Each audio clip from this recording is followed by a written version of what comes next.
बिस्मिल्लाहिर्रहमानिर्रहीम। अस्सलामुअलैकुम दोस्तों बात करते हैं सेहत के हवाले से। वीडियो के अंदर हम डव लोशन के बारे में बात करेंगे कि ऐसी ख़वातीन जो कि जिनकी ब्रेस्ट बॉडी कमज़ोर है, बहुत ज़्यादा कमज़ोर हैं, शादी से पहले या शादी के बाद, इसके बारे में डव लोशन के बारे में बात करेंगे। वीडियो शुरू करने से पहले सब दोस्तों से गुजारिश है, ख़वातीन से गुजारिश है कि जो हमारे चैनल पर न्यू हैं हमारे चैनल को सब्सक्राइब करें, लाइक करें, बेल के बटन पर क्लिक करें ताकि हर नई वीडियो का नोटिफिकेशन आपको मिलता रहे। मेडिसिन के हवाले से नई नई मालूमात मिलती रहे।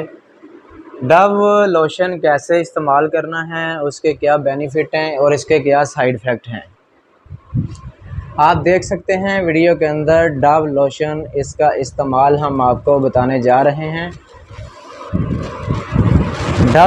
डव लोशन का इस्तेमाल कैसे करना है, ये रात को अपनी बॉडी पर, अपनी ब्रेस्ट पर, अपनी छाती पर, ये इसके लोशन के 10-12 कतरे अपनी बॉडी पर, अपनी चेस्ट पर ये मालिश करके, मसाज करके सो जाएं। इंशाल्लाह आपको इसका बहुत ज़्यादा फ़ायदा मिलेगा। एक आपकी बॉडी टाइट रहेगी और आपकी बॉडी आप बढ़ाना चाहती हैं तो इसका आपको बहुत ज़्यादा फ़ायदा मिलेगा इंशाल्लाह। जैसे जैसे आप इस्तेमाल करते जाएंगे इसका बहुत ज़्यादा फ़ायदा मिलेगा। और ऐसी ख़वातीन जो ज़्यादा मोटी हैं वो इसका इस्तेमाल नहीं कर सकती। ऐसी ख़वातीन जो कमज़ोर हैं, पतली हैं, वो इसका इस्तेमाल कर सकती हैं। अगर किसी भाई को इसकी ज़रूरत हो तो वो